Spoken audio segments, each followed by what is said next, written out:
मैं आपका दोस्त चंदन कुमार फिर से आ गया एक नया वीडियो लेकर। क्लास 8 मैथ का एक चैप्टर है जिसका नाम है पॉलीगॉन्स। पॉलीगॉन्स के बारे में आप सभी जानते हैं। ये polygon is that geometrical figure which contains 3 और मोर देन 3 साइड्स। जो पॉलीगॉन होते हैं उसमें 3 या 3 से ज़्यादा साइड्स होते हैं। जैसे हम ट्रायंगल की बात करें, स्क्वायर की बात करें, क्वाड्रिलेटरल की बात करें, पेंटागोन की बात करें, हेक्सागोन की बात करें, हेप्टागोन की बात करें।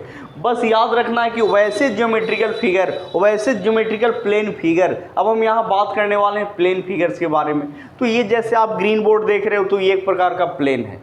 अब इस प्लेन के ऊपर हमने जो भी प्लेन फिगर बनाया, जैसे हमने सर्कल बनाया, हमने कर्व लाइन ड्रॉ किया, हमने लाइन सेगमेंट ड्रॉ किया, ट्रायंगल ड्रॉ किया, तो ये जो भी आपने ज्योमेट्रिकल फिगर लिया ये सभी के सभी प्लेन फिगर है। क्योंकि इनमें जो भी पॉइंट्स आया है वो सभी के सभी पॉइंट्स सेम प्लेन में लाई करता है। अगर मान के चलिए कि ये ग्रीन बोर्ड है, इसको अभी हम अगर हॉरिजॉन्टली देखने की कोशिश करें तो इसके ऊपर जितने भी पॉइंट्स होंगे, ये ट्रायंगल है चाहे कोई भी ज्योमेट्रिकल फिगर है, वो प्लेन फिगर कहलाएंगे। क्योंकि इनके जितने भी पॉइंट्स हैं वो सभी के सभी सेम प्लेन में लाई करते हैं। अगर ये ग्रीन बोर्ड को अगर हम इस तरीके से करके देखें तो ऐसा नहीं है कि ट्रायंगल के जो पहला पॉइंट है ऊपर है, फिर नीचे, फिर ऊपर, फिर नीचे। नहीं, जितने भी पॉइंट्स है ट्रायंगुलर रीजन के जो भी बाउंड्री हैं, उन बाउंड्री के ऊपर जो भी पॉइंट्स हम लेंगे वो सभी के सभी सेम प्लेन में लेंगे। बात समझ में आ रही है ना? तो आप समझ गए होंगे पॉलीगॉन्स के बारे में कि polygon that geometrical figure which contain 3 और मोर देन 3 साइड्स। जैसे ट्रायंगल हो गए, रेक्टेंगल हो गए, स्क्वायर हो गए, बहुत सारे टाइप्स के पॉलीगॉन होते हैं। अब यहाँ पे हम देखने वाले हैं ज्योमेट्रिक फिगर। ये ज्योमेट्रिक फिगर क्या होते हैं?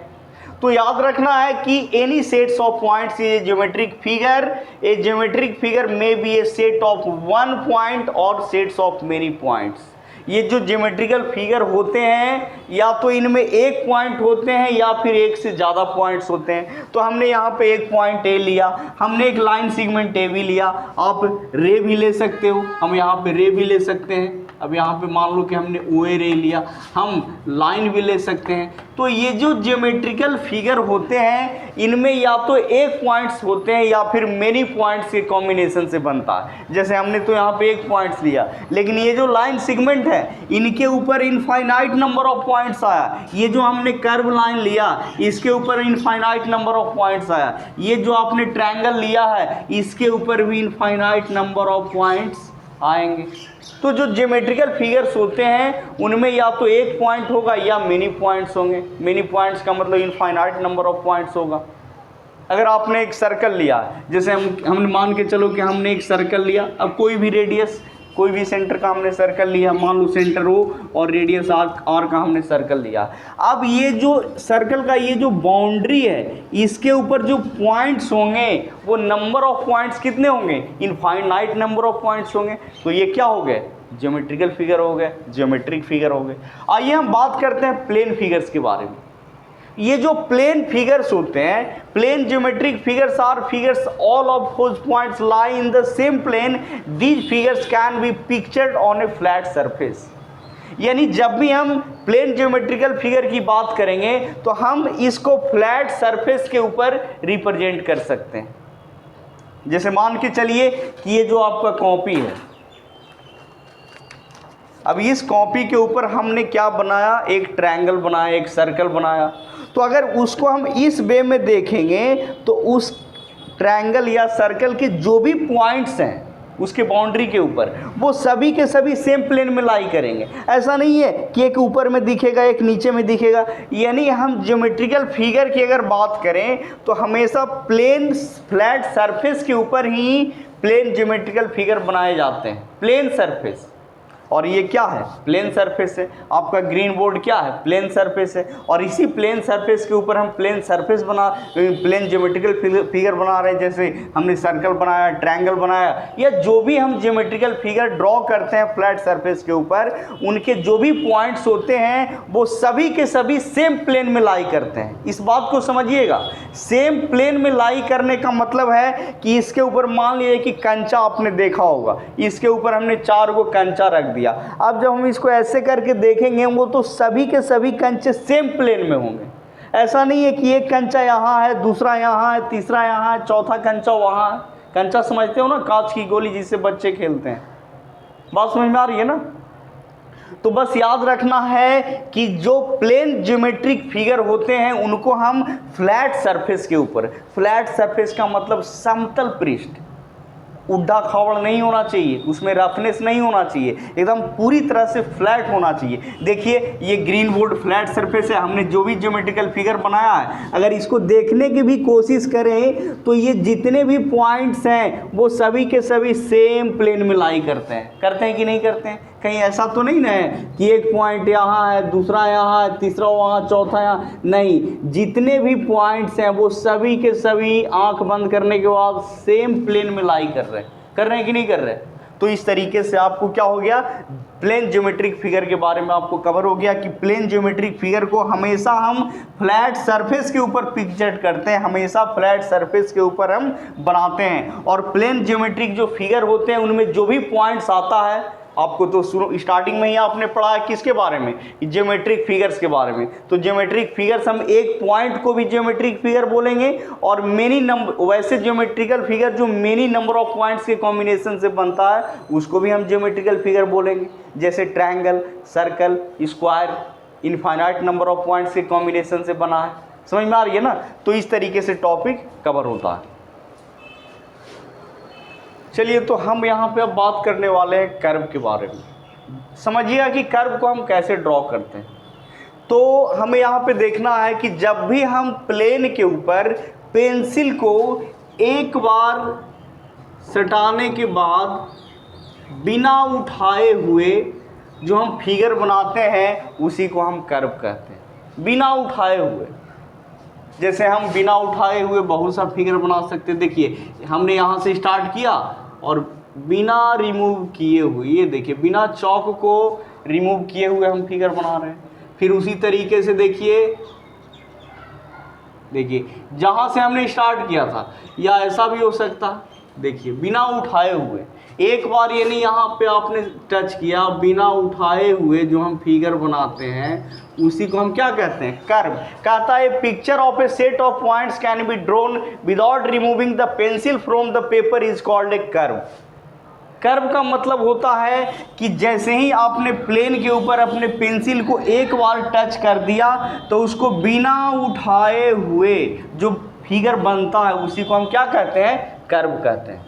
कर्व दो टाइप्स के होते हैं, ओपन कर्व्स और क्लोज कर्व्स। सबसे पहला बात तो कि आपने कर्व बनाने के लिए सीखा कि जो प्लेन होते हैं उसके ऊपर पेंसिल, जैसे मान के चलिए ग्रीन बोर्ड है और अपने पास ये क्या है, चौक है। अब हम क्या बनाएंगे, कर्व बनाएंगे। तो एक बार, यानी समझिएगा कि एक बार टच करने के बाद बिना उठाए हुए, बिना इस चौक को उठाए हुए जो फिगर बनेगा उसी को हम क्या कहेंगे, कर्व कहेंगे। क्या हम एक लाइन जब ड्रॉ करते हैं तो ऐसा थोड़े है कि यहाँ से करके फिर उठाते, ऐसा नहीं करते हैं। एक लाइन ड्रॉ करते हैं तो बस बिना उठाए हुए एक लाइन ड्रॉ कर देते हैं, खींच देते हैं, एक लाइन सेगमेंट ड्रॉ कर देते हैं। समझ में आ रही है ना? एक सर्कल बनाते हैं तो देखिए यहाँ से हमने स्टार्ट किया और ये देखिए बिना उठाए हुए बन गया। उसी तरीके से देखिए बिना उठाए हुए ये क्या बन गया, कर्व बन गया। समझ में आ रही है ना? अब यहाँ पे देखिए ओपन कर्व। तो याद रखना है कि जो ओपन कर्व होते हैं उनका स्टार्टिंग पॉइंट और एंडिंग पॉइंट अलग अलग होते हैं। जैसे बात को समझिएगा, यहाँ से हम स्टार्ट किए, यहाँ पे आ किया, यानी स्टार्टिंग और एंडिंग पॉइंट दोनों अलग है। यहाँ से देखिए स्टार्टिंग किए और यहाँ पे आ गया, स्टार्टिंग पॉइंट और एंडिंग पॉइंट दोनों डिफरेंट हैं। यहाँ से भी स्टार्टिंग पॉइंट देखिए, यहाँ पे देखिए स्टार्टिंग और एंडिंग पॉइंट दोनों क्या है, अलग अलग है, इसीलिए हम इसको क्या कहते हैं, ओपन कर्व। यहाँ से देखिए ये स्टार्टिंग पॉइंट है, यहाँ से देखिए बिना उठाए हुए हम क्या कर रहे हैं, बना रहे हैं इस तरीके से, यानी स्टार्टिंग पॉइंट और एंडिंग पॉइंट दोनों अलग अलग है। तो जहाँ पे स्टार्टिंग पॉइंट और एंडिंग पॉइंट अलग अलग रहे, समझ में आ रही है ना? जहाँ पे स्टार्टिंग पॉइंट और एंडिंग पॉइंट अलग अलग रहे, समझ में आ रही है ना? तो आपको समझ जाना है कि ये कौन सा कर्व होगा, ओपन कर्व होगा। बात समझ में आ रही है ना?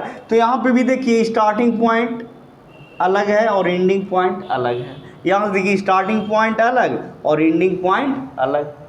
तो जिस कर्व में स्टार्टिंग पॉइंट और एंडिंग पॉइंट अलग अलग हो उनको हम कहते हैं ओपन कर्व।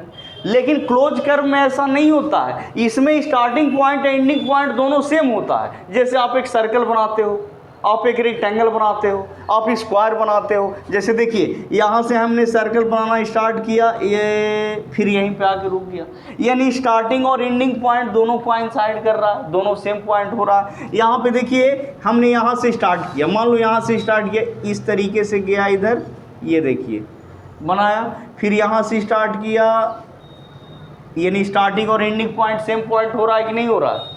क्लोज कर्व, बात समझ में आ रही है।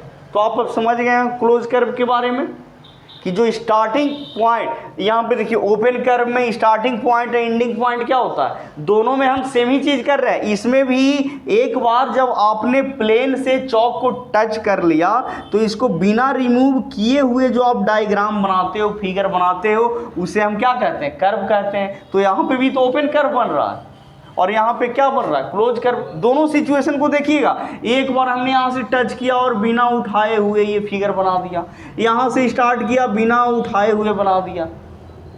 यानी कर्व जो हम ड्रॉ करते हैं तो बिना, एक बार जब आपने बोर्ड या ग्रीन बोर्ड से जो आपने चौक को टच कर दिया तो उसको बिना रिमूव किए हुए जो आप फिगर बनाते हो, जो डायग्राम बनाते हो, उसे हम क्या कहते हैं, कर्व कहते हैं। अब इसी में दो चीज, open curve, close curve. Open curve में एंड पॉइंट या स्टार्टिंग पॉइंट और एंडिंग पॉइंट दोनों अलग अलग होते हैं, दोनों विजुअल होता है, दोनों दिखता है। Starting point ending point, starting point ending point, starting point ending point, starting point ending point, starting point ending point, starting point ending point. लेकिन जो क्लोज्ड कर्व होते हैं, क्लोज कर्व को जो हम बनाते हैं तो सेम प्रोसेस है। देखिए एक बार यहाँ से हमने स्टार्ट किया और चौक को बिना उठाए हुए हमने कर्व को कंप्लीट कर दिया। यहाँ से देखिए कहीं पे चौक को उठाने की जरूरत पड़ा, लेकिन यहाँ पे क्या देख रहे हैं कि जहाँ से इनिशियल यानी जो स्टार्टिंग पॉइंट था वही क्या कर रहा है, एंडिंग पॉइंट का भी काम कर रहा है, तो उसको हम क्या कहेंगे, क्लोज्ड कर्व कहेंगे। बात समझ में आ रही है ना। तो स्टूडेंट अभी अभी आपने क्या सीखा, कर्व के बारे में सीखा, ओपन कर्व और क्लोज्ड कर्व। कर्व जब हम ड्रॉ करते हैं तो एक बार जब पेंसिल को हम अपने प्लेन से टच करते हैं तो उस पेंसिल को बिना उठाए हुए जो डायग्राम हम बनाते हैं उसी को हम कर्व कहते हैं। ओपन कर्व में आपने देखा कि स्टार्टिंग पॉइंट और एंडिंग पॉइंट दोनों विजुअल होता है, और क्लोज्ड कर्व में स्टार्टिंग पॉइंट और एंडिंग पॉइंट दोनों एक दूसरे को क्या करता है, कोइंसाइड किए हुए रहता है। सेम ही पॉइंट एंडिंग पॉइंट का भी काम करेगा और स्टार्टिंग पॉइंट का भी काम करेगा। बात समझ में आ रही कि नहीं आ रही है।